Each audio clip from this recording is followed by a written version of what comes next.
this budget will hit you where it hurts. And in a little line under that, they say the Jubilee government is going where few has dared.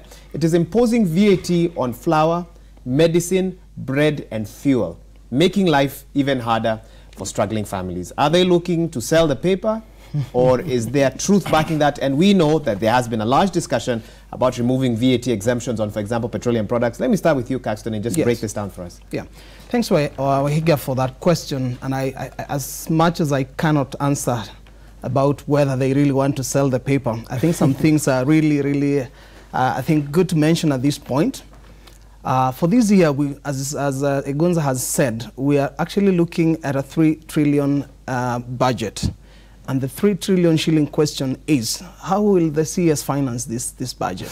And as I've said before, the problem really arises from a very simple fact. And you said we speak very simply to the common mwananchi. Unlike you and me, who when we are doing our budgets, we start with what our income is. When it comes to the government, we first of all decide what our expenditure is going to be for the current year. Then we ask, where are we going to look for the money? And that is now why the CS, faced with a 3 trillion shilling budget, really has to look around and say, where do I get the money?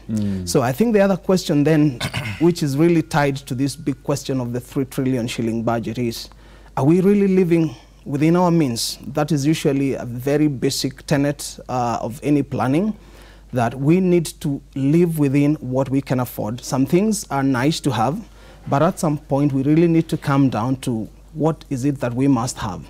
It is good to have this huge development expenditure, and even better if all of it can be realized. We are talking over 61% recurrent expenditure in the total budget, and 39% of which is supposed to be expenditure. So, I mean, the capital expenditure or development expenditure. So if we got all this development expenditure as is intended, then we would be saying we'll be in a better place.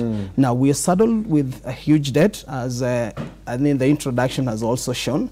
And that is why if the paper will come and say we have this big amount of debt that we need to pay, where will it come from?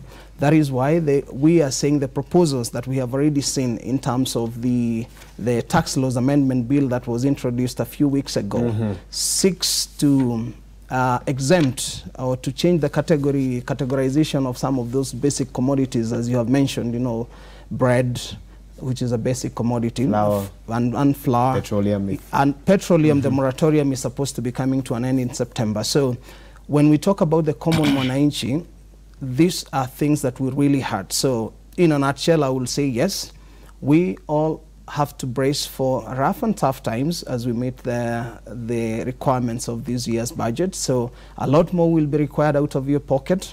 I have to say that.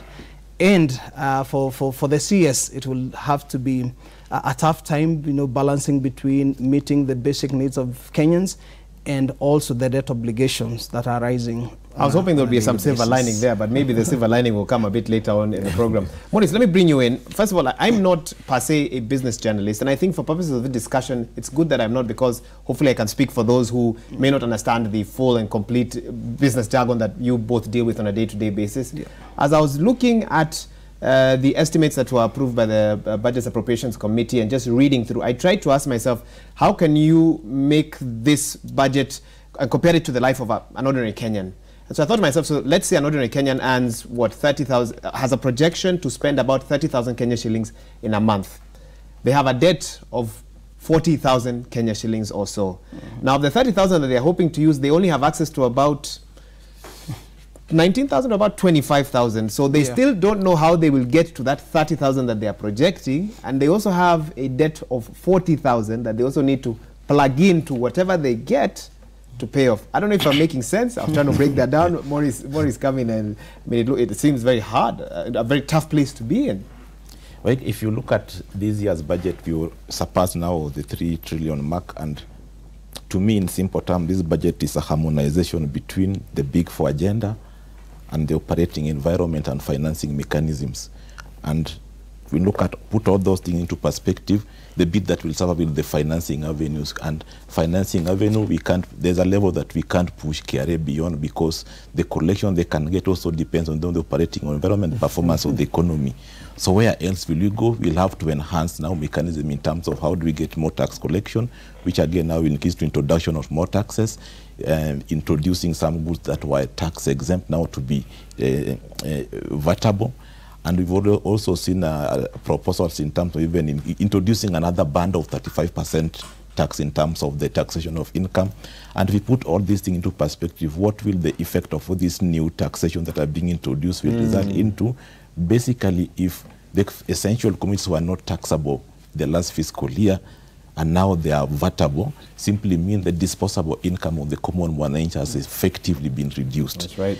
If you are spending 10 shillings, let's say, to buy a specific commodity, if they are now introduced, let's say, to 16%, now you are going to spend 11.6 shillings. Effectively, what you used to spend on 10 shillings last fiscal year, this year is 11 shillings and 60 cents, which effectively where we are headed, we need to ensure that operating environments remain conducive and we live within our means, so that at least as we move towards realization of the Big Four agenda, also we ensure that at least the operating environment, the common mwananchi, are not pushed beyond limit, because where we are, it's like forcing blood out of a stone, because... My goodness, forcing blood out of a stone. Because people are already now at beyond now, they can't even go below that, and they are still being pushed on, in fact, even to pay more in terms of taxation.